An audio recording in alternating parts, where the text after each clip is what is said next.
Aí, maravilha. E aí eu vou tirar aqui também.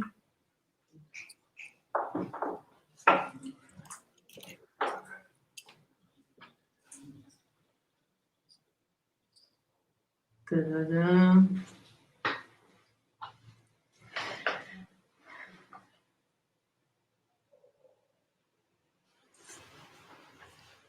Beleza.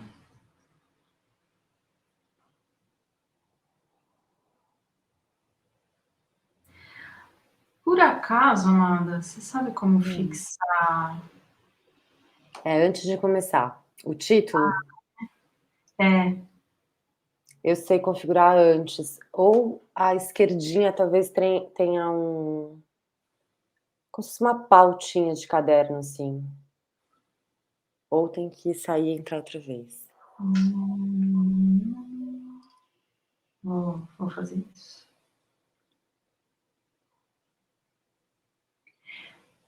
Mas aí, por exemplo, transmissão ao vivo. Aí, programação,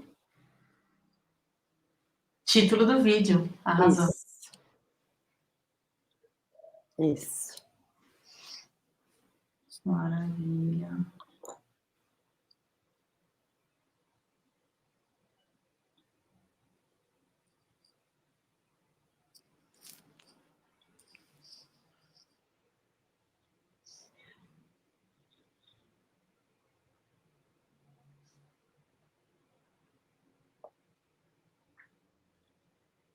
Tadã.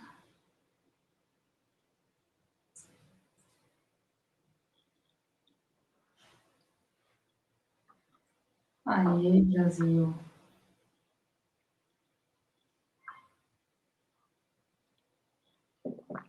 (31 de março).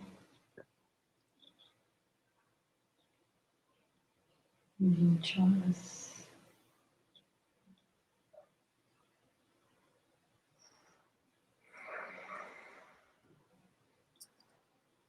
Uai. Não? Sim, mas ele...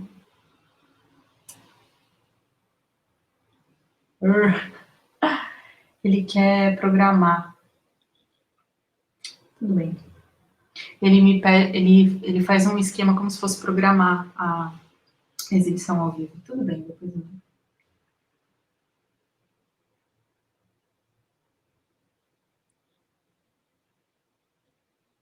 Não tem problema. Ah, agora dá para fechar o áudio no Instagram também? Que legal! Não sabia disso. Que ótimo. Ei, querida. Boa noite. Yes. Olá. Simbora. Já vou pedir, amada, que aí a gente já entra aqui.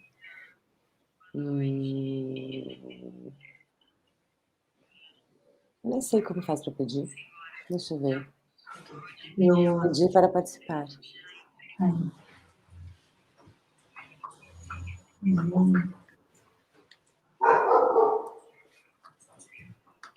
Maravilha.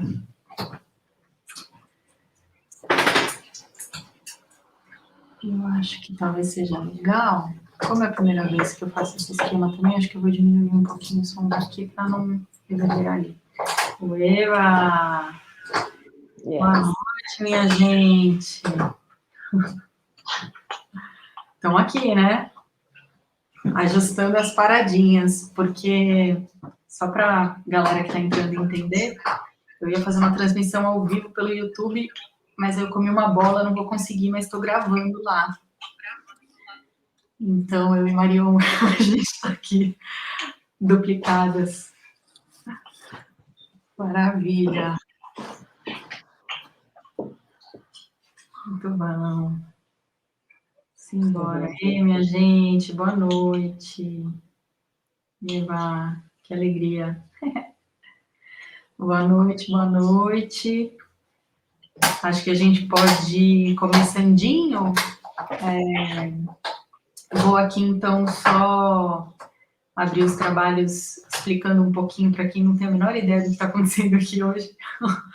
Mas eu estou fazendo um trabalho de criação nas linguagens da dança e da performance. É um trabalho chamado Eu Não Sou Daqui, e eu basicamente estou trabalhando com os universos que permeiam aí a minha pesquisa nessas duas linguagens, né, que é o universo do flamenco e da cultura popular brasileira.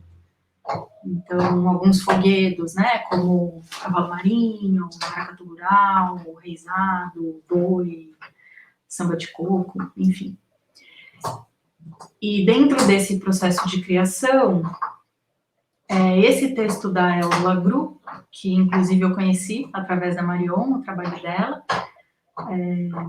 esse texto chamado No Caminho da Miçanga, é um texto que tem, de alguma forma, ajudado a dar um norte, assim, para esse trabalho, sobretudo na questão desse conceito de estrangeiro, né, do outro, da alteridade. Então, essa leitura tem sido muito preciosa para entender como, especificamente os Runicuim, né, que são o foco de pesquisa da ELS, como eles entendem essa relação com o outro enquanto constituinte da identidade deles.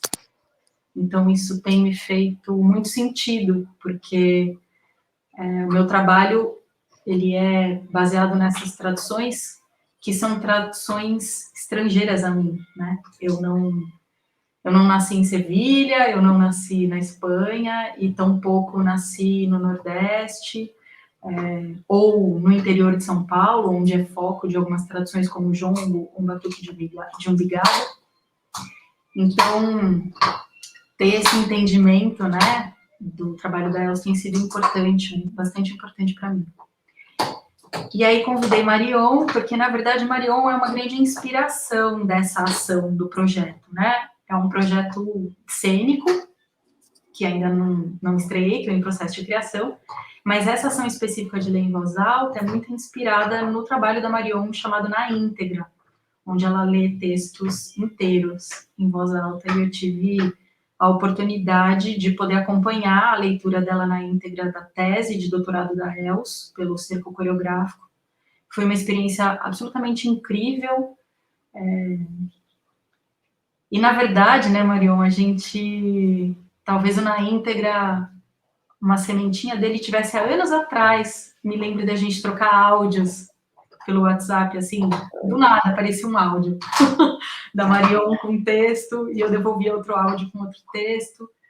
Então, para mim é muito bonito que você possa estar aqui comigo fazendo essa leitura hoje, para abrir, né, esse trabalho.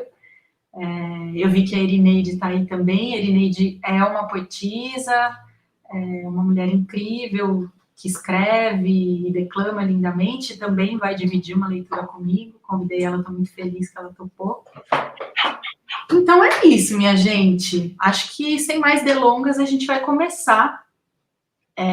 Depois, se alguém quiser, o nome do texto é No Caminho da Miçanga, um mundo que se faz de contas.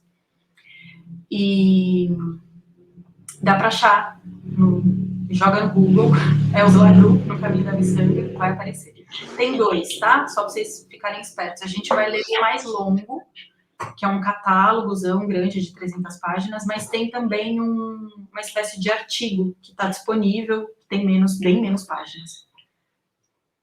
Enfim. E também, só para fechar, né, essa coisa da miçanga, né, que é um objeto que sempre teve muito presente na minha vida, desde adolescente eu adorava fazer coisa de miçanga, e dentro da cultura popular não preciso nem falar, né, quanto a miçanga é presente.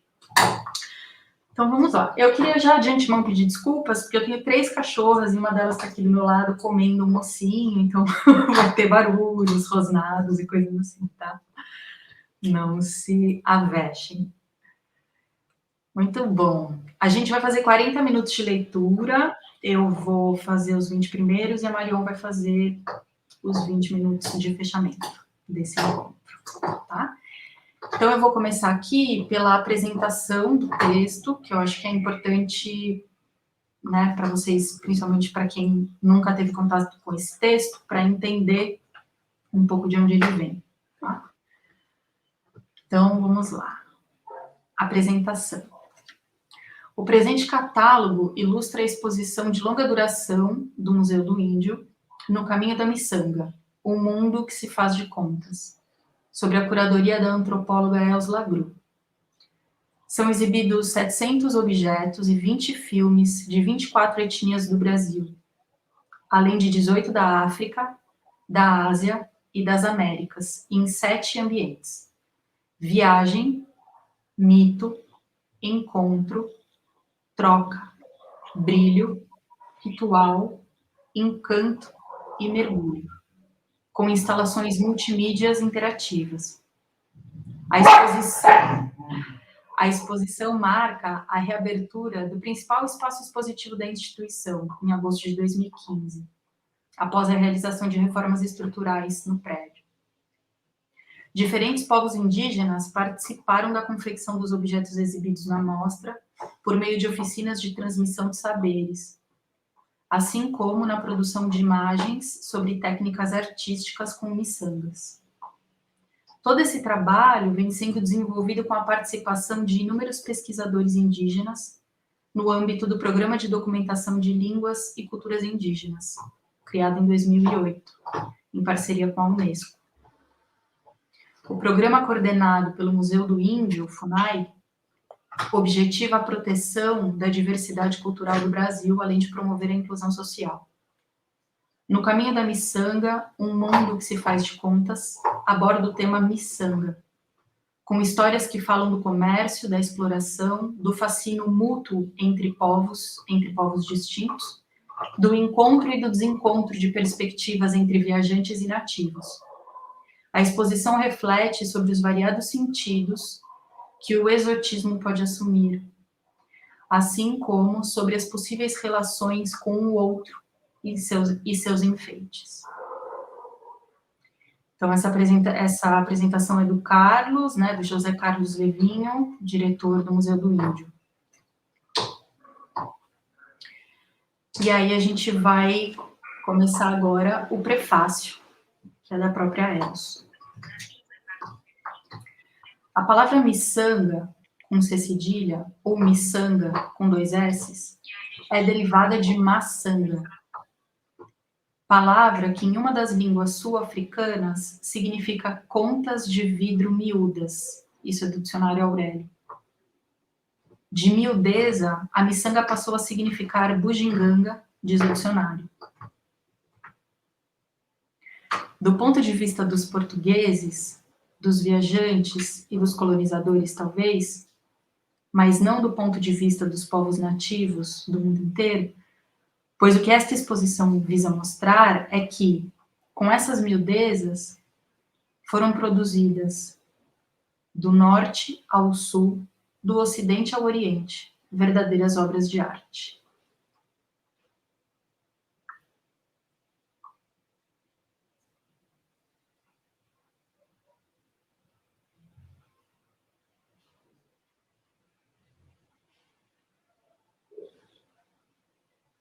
A miçanga é, portanto, um objeto-conceito-relação, cuja definição se forja na relação entre mundos distantes, o que quer dizer que, com muitas pequenas contas dessas, se pode fazer e compreender o mundo, como uma grande rede de caminhos interconectados que cobrem o globo, em que pequenas ou grandes quantidades de miçanga de todas as cores, transportadas por caravelas, mulas e aviões, são transformadas em enfeites, fetiches e obras de arte, sendo fiadas em longas fieiras ou tecidas em diversos motivos na fabricação de tecidos e cordões.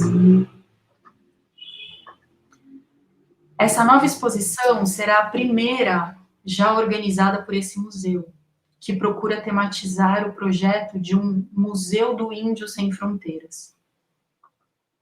Por meio do tema miçanga, a exposição liga populações indígenas do mundo inteiro, mostrando como essas contas fizeram, ou seja, interligaram o mundo. É esse o sentido que o título e subtítulo da exposição, no caminho da miçanga, um mundo que se faz de contas, visam invocar. A ideia da miçanga, em particular, e das contas em geral, como itens cruciais na tessitura de caminhos entre mundos diferentes.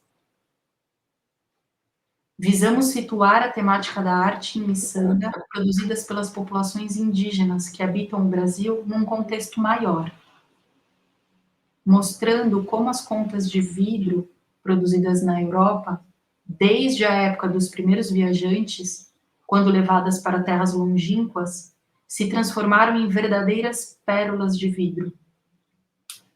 O paradoxo da miçanga consiste no fato de ela ser uma preciosidade e matéria-prima na fabricação de artefatos de alto valor, entre a maior parte das populações nativas do mundo e parte do escambo entre colonizadores e populações nativas, em que se constata desde o começo um desencontro de perspectiva de valor.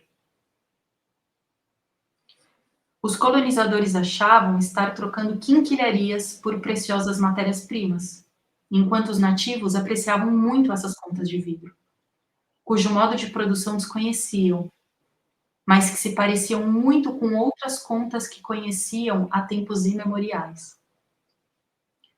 O fato é que os colonizadores pareciam desconhecer o enorme potencial artístico dessas minúsculas contas coloridas, que se transformavam em belas joias nas mãos dos povos nativos.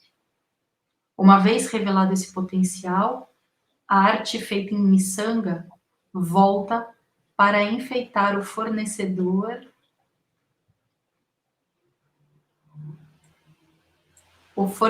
da matéria-prima, na forma de obras de arte étnica e popular das mais variadas origens e formas.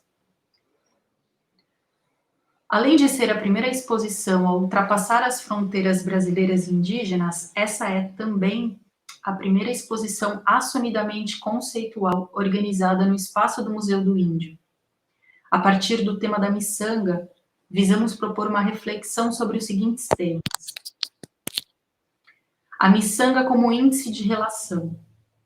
As contas em vidro, que estão na origem da miçanga que conhecemos hoje, têm sido sistematicamente fabricadas para o contato com o outro, pelos europeus viajantes, desde os romanos aos primeiros viajantes e conquistadores das Américas no século XV. A miçanga permite uma reflexão sobre o significado e a produtividade da alteridade para os ameríndios. Deste modo, pretendemos ajudar o público leigo a superar a resistência tipicamente ocidental em relação à reflexão dos indígenas sobre a presença dos brancos e seus objetos nas suas vidas. Uma exposição sobre a miçanga permite ver a cultura indígena como máquina de produção de sentidos, com uma estética viva e não congelada. Deste modo, visamos combater o preconceito mais recorrente com relação às populações indígenas, que é a convicção de que estas não podem mudar se quiserem continuar sendo indígenas. Por via de imagens e mitos, o mito de origem da miçanga é muitas vezes ligado ao mito de origem do branco. O tema da miçanga permite questionar conceitos como aculturação, hibridismo e inautenticidade. Surge assim o conceito de incorporação da alteridade, enquanto motor produtivo do interior. O uso da miçanga na vida cotidiana e ritual indígenas mostra a atualização de uma estética ameríndia que valoriza a vivacidade das cores, como na plumária e na pintura corporal, aprecia o monocromatismo, como no uso dos saiotes vermelhos e das grandes bandoleiras de contas e de miçanga, assim como os grafismos com cores contrastantes. Todos esses elementos voltam na arte com miçanga. E o uso da miçanga atualiza uma cultura de decoração do corpo, com colares e braceletes, em que essa matéria-prima usada remete sempre a um poder agentivo de outros seres. O corpo humano torna-se uma bricolagem de agências outras. Penas, unhas, dentes, conchas, sementes, tintas, desenhos, peles e contas de outros seres. A produção de um corpo humano depende da combinação e, portanto, transformação estética de elementos que vêm de fora e que continuam mantendo sua ligação com seus donos: animais, plantas, espíritos e brancos. Muito bem. Agora a gente vai entrar na introdução, que tem o subtítulo Como surgiu a exposição. Foi ao visitar a exposição de 500 anos do redescobrimento do Brasil, no Ibirapuera, em São Paulo, no ano de 2000, que uma sessão dentro do pavilhão dedicada à arte indígena me chamou a atenção. Tinha um setor reservado para o que os curadores chamavam de hibridismos. Tem uma nota para hibridismos que eu gostaria de ler. Diz o seguinte: refiro-me aqui à proposta museológica da Exposição Brasil 500 anos. Ali eram expostos todos os artefatos indígenas que ostentavam alguma interferência da presença dos brancos, especialmente a miçanga. Hibridismo significa mistura, o surgimento de algo novo, e pode ser visto como algo positivo na teoria pós-moderna, de um mundo novo que surgiu no novo mundo. Aqui uma nota também para Novo Mundo. Tá, mas é referência bibliográfica e coisas mais, enfim. Mas o termo, quando justaposto aos objetos que não eram considerados híbridos e sim legitimamente indígenas, entre aspas, pode também ser lido no registro da perda de uma suposta pureza ou autenticidade original, revelando a ideia de que o contato com e a incorporação de elementos vem de fora. Ah, vou reler. Vou reler essa frase, tá? Mas o termo Novo Mundo, né? Quando justaposto aos objetos que não eram considerados híbridos e sim legitimamente indígenas, pode também ser lido no registro da perda de uma suposta pureza ou autenticidade original, revelando a ideia de que o contato com e a incorporação de elementos que vêm de fora significa uma perda.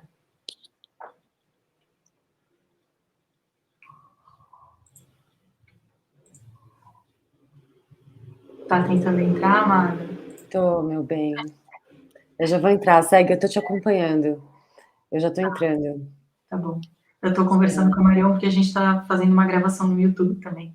Eu vou continuar aqui, então. Tomar só uma aguinha. Continua. É muito lindo esse texto. Então, vamos lá.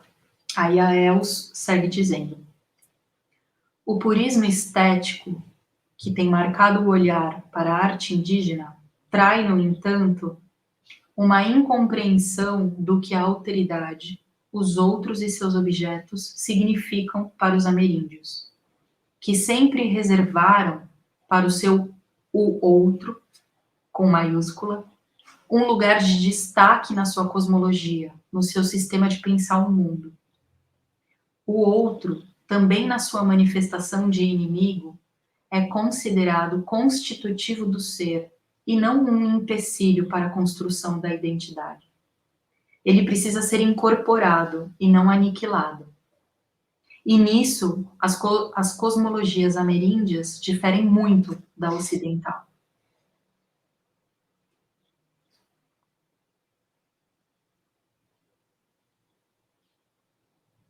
Tá entrando. Nossa, eu acho isso tão lindo. Eu vou até reler, tá? Vou pedir licença para vocês para reler esse trecho, que é um dos que eu acho mais bonito desse início. O outro, também na sua manifestação de inimigo, é considerado constitutivo do ser e não um empecilho para a construção da identidade. Ele precisa ser incorporado, não aniquilado. E nisso, as cosmologias ameríndias diferem muito da ocidental. Os mitos atribuem a aquisição de todos os bens e saberes aos contatos com outros, animais que eram gente, povos inimigos, espíritos. Os brancos fazem parte desse grupo de outros que fornecem novidade, que são incorporadas ao sistema social e cosmológico, sem aboli-lo. Essa ideia do papel constitutivo da alteridade para o pensamento indígena tem sido bastante estudado pela etnologia desde Clastres e Lévi-Strauss. A relação entre identidade e alteridade, entre o eu e o outro, é dinâmica e processual, podendo a pessoa se tornar parcialmente ou totalmente outro no processo da vida. Parcialmente durante rituais e doenças, totalmente com a morte. Na estética, essa mesma lógica de pensamento se manifesta claramente, e essa ideia tinha sido pouco explorada até então. A estética tem servido muito mais nas exposições para explicitar a lógica identitária do que para pensar o lugar do outro. Essa exposição se propõe a pensar o lugar do outro no pensamento e nas artes indígenas, a partir do papel ímpar desempenhado pela miçanga na arte de muitos povos. Foram os dados de campo que coletei nos anos 90, durante minha pesquisa com os Kaxinawá, autodenominados Runicuim, gente como nós, gente próprio, às vezes traduzido como de verdade, que me despertaram para as possibilidades de, com a miçanga, sintetizar o que significa a expressão Kaxinawá e Pano, em particular, e ameríndio em geral, de que a identidade é constituída pela incorporação esteticamente controlada do outro. Lagru, 1998, 2007. Muita coisa. Tem uma nota aqui que eu queria ler, que diz o seguinte: os Runicuim Kaxinawá, habitantes do estado do Acre, no Brasil, e da região amazônica e subandina, a leste dos Andes, no Peru, pertencem ao tronco linguístico Pano. Na literatura antropológica, os grupos de língua Pano se tornaram famosos pela complexa elaboração das relações entre identidade e alteridade, mostrando o quanto o outro faz parte do eu, o quanto é central a incorporação de agências, seres e substâncias que vêm de fora, a construção de corpos e grupos coletivos. Nossa. Sim. Ai, vou te passar o bastão, amada. Se você quiser até reler essa última frase, eu acho ela tão linda. Fica à vontade. É muito lindo, né? Muito.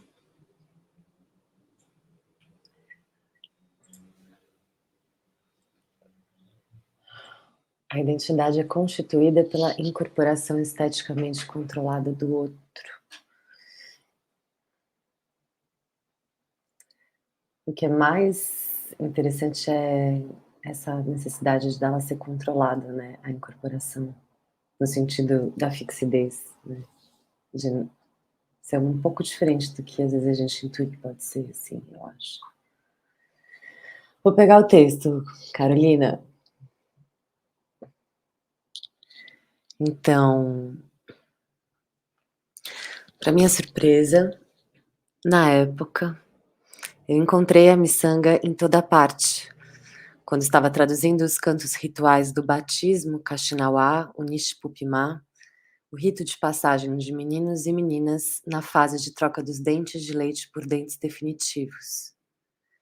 Nesse ritual, visa-se o fortalecimento dos dentes e dos ossos das crianças, assim como o despertar do desejo de aprendizagem, através de um trabalho sobre o Bedu Yushin, o espírito do olho da criança. Tanto para os ossos quanto para os dentes e olhos, foi invocada a imagem da miçanga. Tia, me dá olhos de miçanga. Pede o canto para a iniciação das meninas na arte da tecelagem com desenho. O canto que visa o fortalecimento dos ossos das crianças para que cresçam fortes e rápidos. Esse canto se refere aos ossos de miçanga. Nos dentes também se espera que sejam imperecíveis e fortes, como a miçanga ou o metal do Inca. Em Kaxinawá, a palavra miçanga, mané, se traduz também por metal, substância resistente e luminosa, muito cobiçada e associada tanto aos antigos incas e povos andinos, quanto aos brancos dos tempos depois da conquista. Nós voltaremos a esse assunto na parte do texto que trata da miçanga na vida Kaxinawá. Aqui, o exemplo serve somente para ilustrar como foram os cantos rituais que me despertaram para uma teoria nativa, uma teoria que ensina que um corpo saudável, ou como dizem os Runicuim, um corpo que pensa, é produzido por meio da incorporação ritual e esteticamente controlada de substâncias e forças agentivas que vêm de fora. Deste modo, os colares e as pulseiras de miçanga estavam presentes nos corpos das pessoas, não somente visualmente no cotidiano e nos rituais, mas também interiormente e conceitualmente, através dos cantos rituais. Vou repetir. Desse modo, os colares e as pulseiras de miçanga, elas estavam presentes nos corpos das pessoas, mas não somente visualmente no cotidiano e nos rituais, mas também interiormente e conceitualmente através dos cantos rituais. O poder agentivo de qualquer adorno ou matéria-prima, como contas, plumas, dentes e tinta, depende da sua relação com o dono, com aquele que o produziu. Entre os Kaxinawá, a estética e a eficácia ritual, elas consistem em mover ex-inimigos, na maior parte poderosos seres invisíveis, os Yushtibu, os donos de matérias-primas necessárias para a construção de um novo corpo,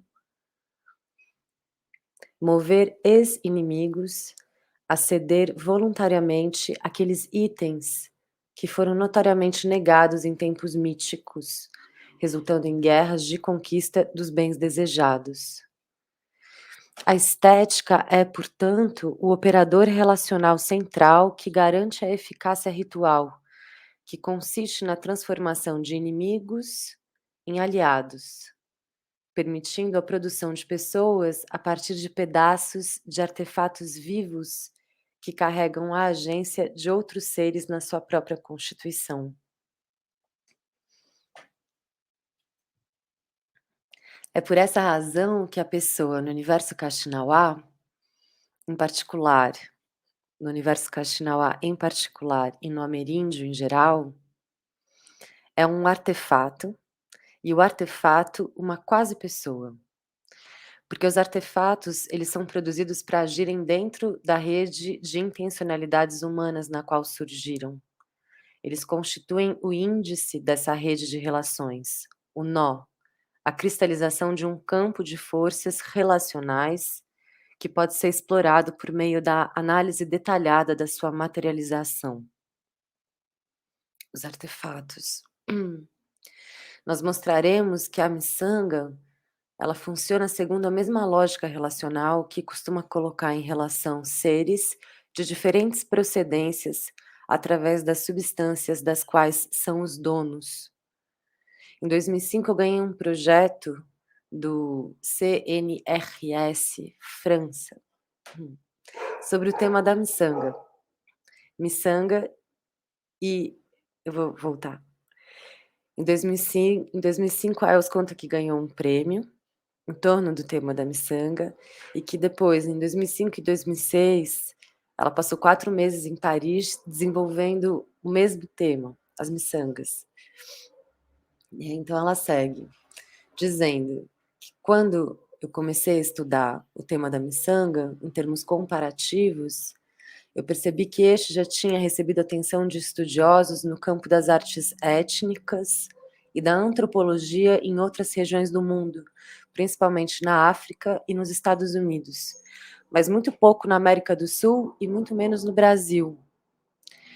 Apesar da presença ostentativa da miçanga na decoração dos corpos no cotidiano e no ritual de muitos grupos indígenas, como no Xingu, nas Guianas, entre os Carajá, Kayapó e outros, o tema da miçanga, seus mitos de origem, sua associação com outros enfeites, como dentes, conchas, sementes e plumas, tinha sido muito pouco estudado. Foi assim que surgiu a ideia de fazer uma exposição que tratasse do tema da miçanga no mundo, trazendo a discussão para o universo indígena ameríndio. Nessa época, eu fiz a proposta para o diretor do Museu do Índio, o José Carlos Levinho, para a realização de uma exposição no Museu do Índio sobre esse tema. De volta ao Rio, ao consultar as reservas técnicas do Museu do Índio, eu me defrontei com a extrema escassez de material em miçanga nas coleções desta e de outras instituições nacionais. Inspirado pelo projeto da exposição e face a essa ausência, o Museu do Índio, começou a estimular a constituição de coleções de peças em miçanga pelos povos que tradicionalmente têm demonstrado a sua paixão por essas continhas coloridas. A partir de 2009, o projeto de miçanga ganharia o impulso necessário para sua concretização, passando a ser o carro-chefe dos projetos de acervo e de exposição do Museu do Índio. A primeira coleção adquirida foi a Kayapó, quando, numa grande apresentação no Museu do Índio em abril de 2009, os Kayapó trouxeram muitos colares, pulseiras, braçadeiras e o museu comprou a quase totalidade dos adornos que os 30 Kayapó estavam usando. Essa compra seria a pedra de fundação da exposição. A partir desse começo e dessa experiência, que também foi a primeira qualificação do acervo no museu, se organizou a constituição de muitas coleções e as suas respectivas qualificações. Os projetos de documentação de cultura e línguas ligados ao Museu do Índio foram convidados a pesquisar o tema da miçanga, e a recepção indígena foi tão boa que podemos afirmar que o Museu do Índio possui hoje, provavelmente, uma das maiores coleções qualificadas de arte em miçanga da América Latina.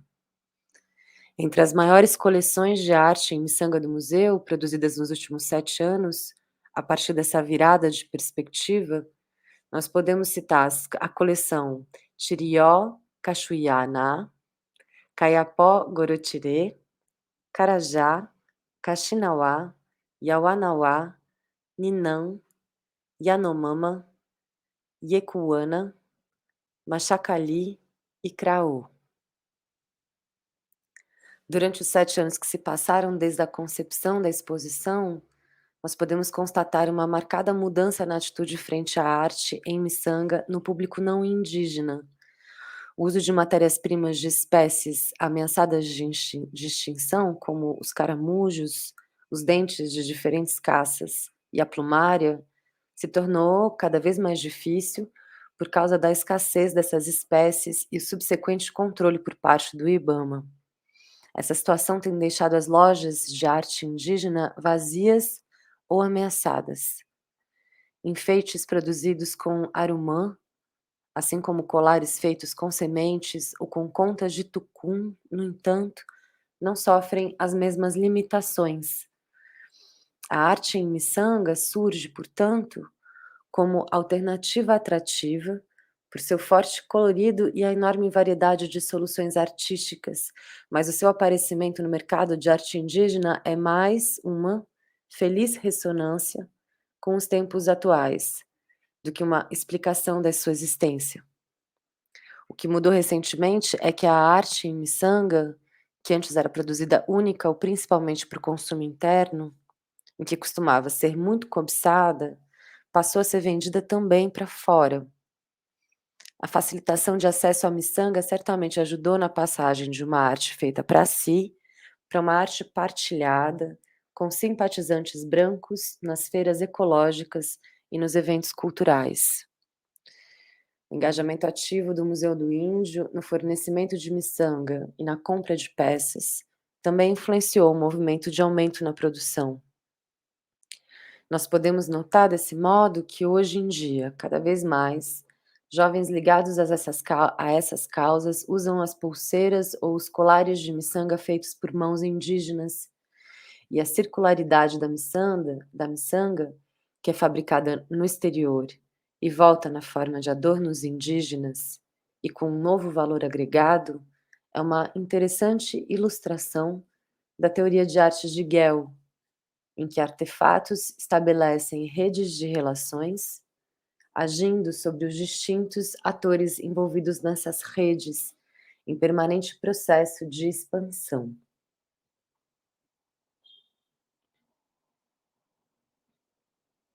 Eu sigo, Carol. Sim?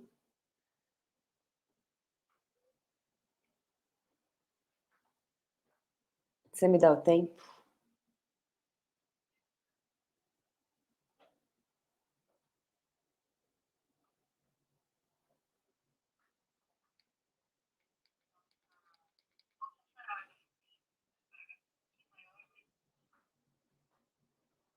Quer pegar? Pega, fecha. Pode ser. Sim. Vamos lá. Obrigada, viu? Imagina. Então ela continua dizendo: vemos assim que o material necessário para essa exposição foi produzido concomitantemente com a concepção e preparação da mesa.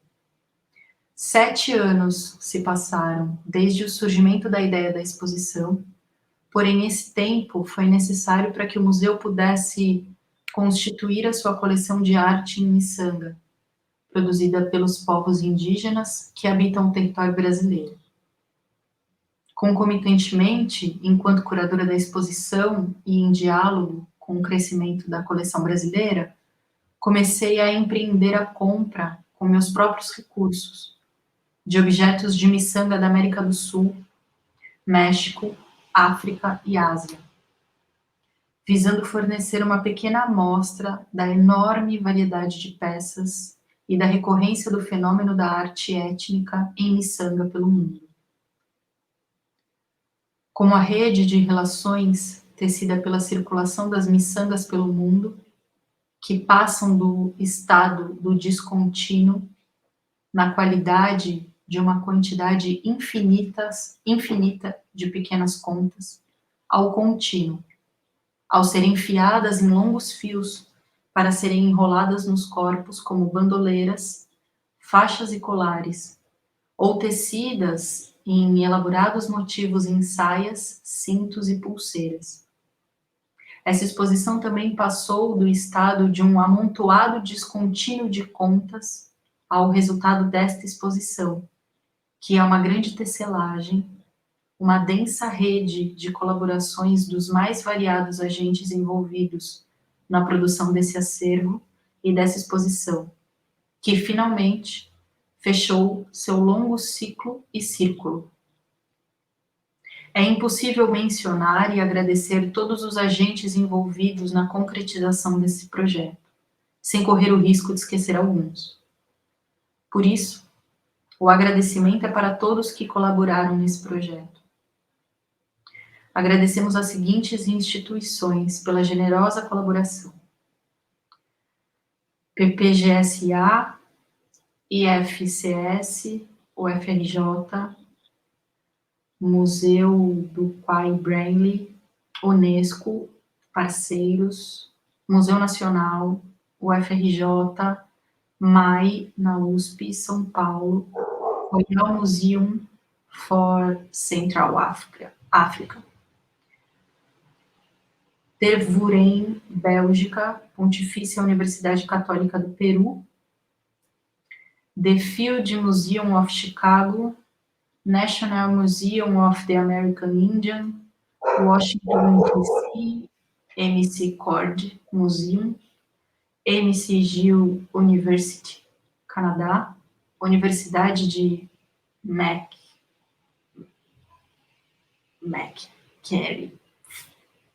na Austrália. Elza Gru. Carol, pensei da gente, se eu puder. Claro. Não, pensei de ler a primeira página mesmo do próximo movimento. Por favor. Só para deixar o gancho e talvez ela ser relida no próximo encontro. Achou ótima ideia. Ela é super linda. Sim, manda bala. É a página 25 do PDF. Diz assim...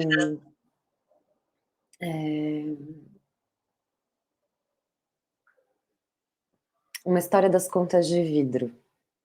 É um texto da Els. A epígrafe diz... vou ficar sem bateria. Volta. Coloca na tomada. Peraí. Pronto. Epígrafe. Se olharmos para a conta como um objeto tangível, chama a atenção que o ser da conta é exatamente sua parte intangível, a saber, o furo. Vou ler de novo. Se olharmos para a conta como um objeto tangível, chama a atenção que o ser da conta é exatamente a sua parte intangível, a saber, o furo. Esse vazio completa a conta. Se olharmos através do olho da conta para o comércio e as andanças da humanidade, nosso olhar é lançado para longe no mundo e no tempo, para o amanhecer da evolução cultural.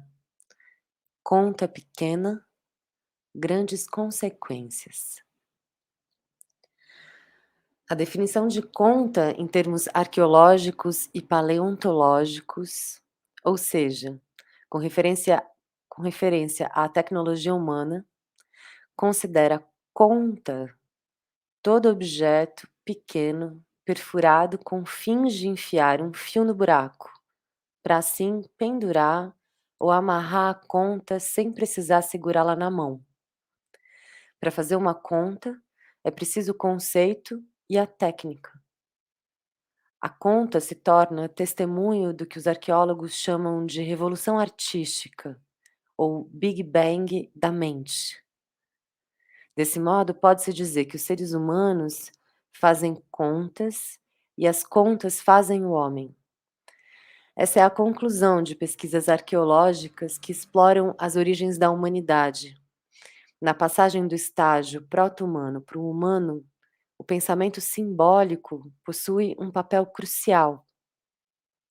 Provas dessa mudança mental são encontradas pelos arqueólogos em sítios que atestam a prática de enterro dos mortos, em registros antigos de arte rupestre e na presença de adornos corporais. É aqui que entra em cena a conta. Abre aspas. Animais não fabricam contas, humanos sim. Contas encontradas sobre o corpo de esqueletos causaram mudanças recentes na datação do nascimento do comportamento simbólico do homem. Um achado de 41 conchas perfuradas de Nassa, em 2004, numa gruta na África do Sul, causou furor na ciência arqueológica ao datar as contas de conchas em 77 mil anos. 77 mil anos. O povoamento da América do Sul é de 12, né? Por exemplo. Ou 30, numa outra perspectiva possível. Mas 77 mil anos é bastante mesmo. Antes desse achado, a capacidade de lixar e perfurar contas era datada de no máximo 40 a 45 mil anos. 2 anos depois, em 2006, outra equipe de arqueólogos recuou ainda mais na datação de contas de concha, estas encontradas em Israel e Algéria e datadas de 100 mil anos. Essas contas foram encontradas a quilômetros de distância do seu habitat, na costa. Não todos os cientistas estão de acordo sobre a datação, mas o exemplo mostra que, para a arqueologia, quanto mais antiga a conta encontrada, mais antiga é a própria humanidade do homem. As contas encontradas são contas feitas de concha, mas não se sabe se antes já não tinha sido fabricada conta de outros materiais perecíveis como sementes e madeira. E é nessa história geral das contas que se situa a nossa história das contas de vidro, e mais particularmente da miçanga. Essa pesquisa é muito impactante, né, assim. Realmente. É apaixonante e impactante. Exatamente. Apaixonante e impactante. Nossa, muito. Nossa, que loucura, né? Pensar que antes desse achado, né, das conchas de Nassa, a estimativa, né, dessa capacidade de lixar e perfurar era de, no máximo, 45 mil anos, e aí você tem um objeto que te faz voltar 100 mil. Caramba! Porque É 100 muito mil anos é muito tempo, cara, para a vida humana na Terra, assim, é muito tempo. Nossa. 77 mil é muito tempo também. Sim.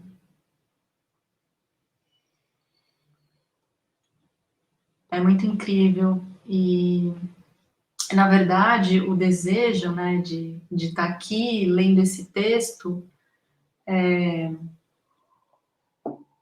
eu acho que mais até do que um, um desejo, né, e um prazer de poder ler em voz alta, o desejo maior é de compartilhar o texto mesmo, sabe? Com as pessoas, assim, porque é um texto muito, muito incrível. Muito bonito, assim. É uma pesquisa. Tem, ali no comecinho a gente leu alguma coisa, essa possibilidade de fazer uma discussão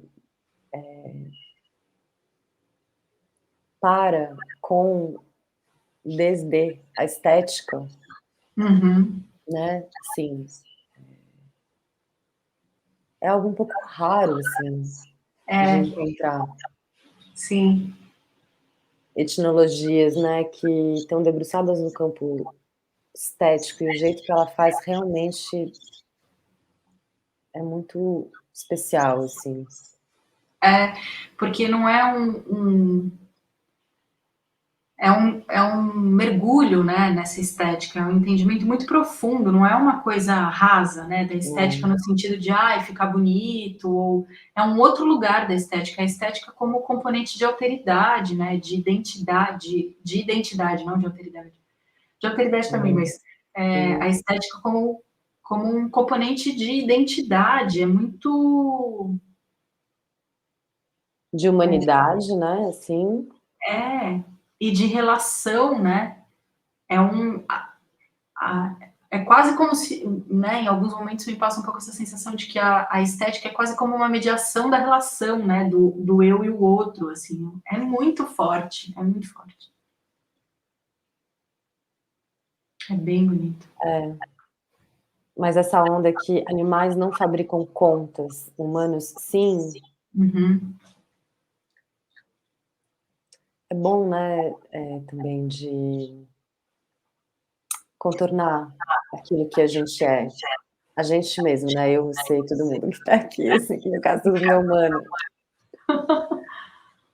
Para além das possibilidades de passagem, de transformação, para além das figuras de transformação possíveis, operadas por alguns de nós, assim,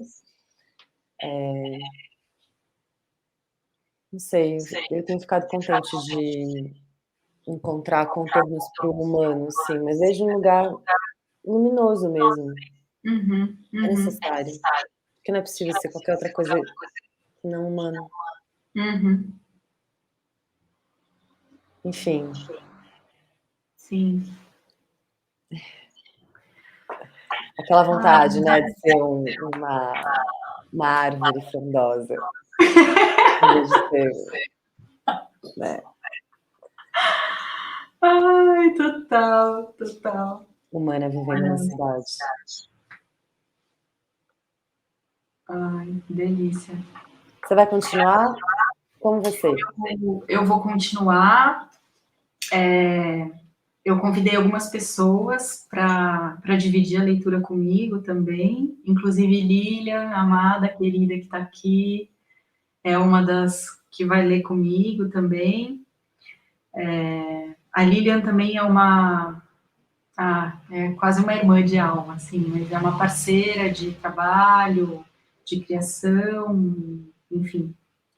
Então, convidei também Lilian para dividir comigo um dia de leitura. Convidei alguns amigos, parceiros que trabalham, que estão junto.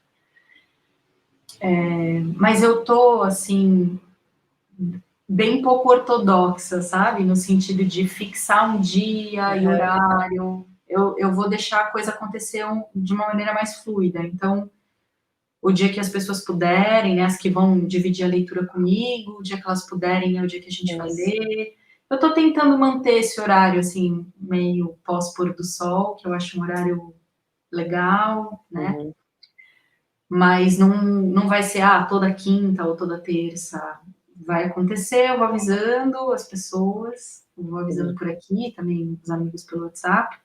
E também não estou, assim, me obrigando, né, num sentido muito ortodoxo de ter que ler até o fim necessariamente, porque é um texto Uhum. de 300 páginas, né? Uhum. E você sabe Sim. bem, né?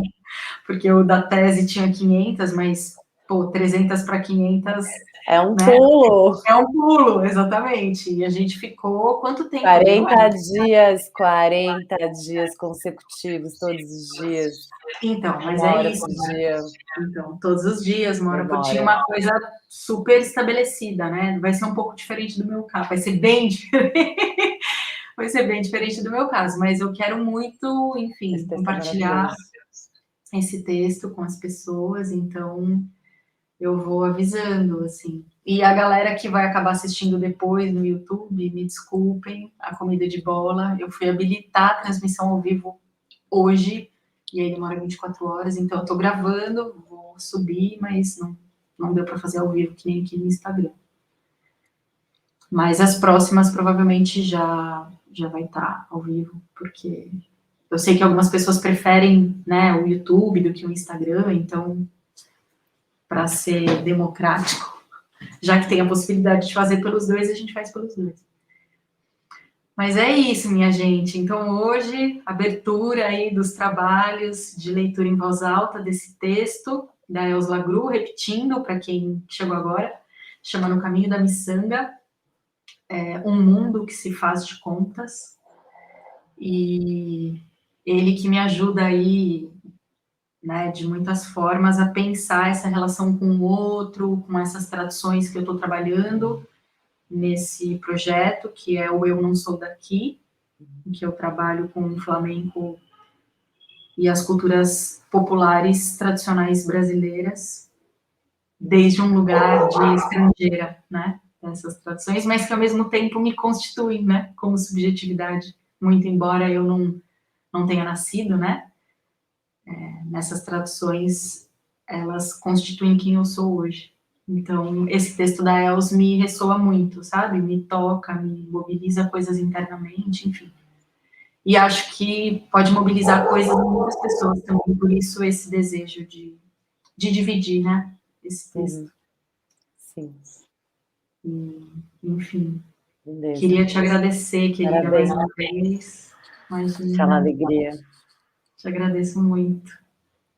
Foi uma delícia poder te ouvir de novo.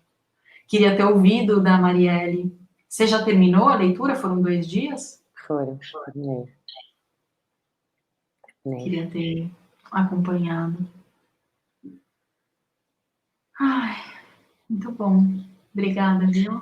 Eu me lembrei só de uma coisa Claro. da Els falando sobre quando ela escutou a gente ler, Aham. ela depois disse assim, surpresa, assim, e meio movida Uhum. com essa necessidade da calma, da escuta, ou com esse estado, né, da calma, da escuta, porque o Uhum. exercício de ler, ele tem uma qualidade, assim, uma força, e Uhum. escutar tem outra, né.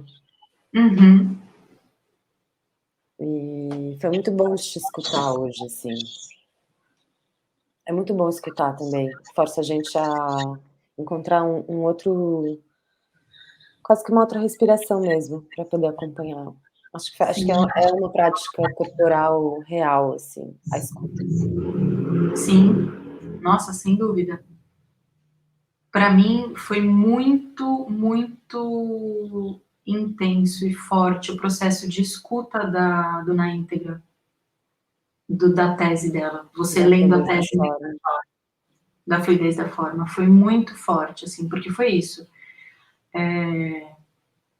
Sei lá, dos 40 dias que vocês leram, eu devo ter escutado 39. 38 É. dias. E é muito forte, assim, essa experiência, né, da escuta, e para mim foi muito impactante também observar o quanto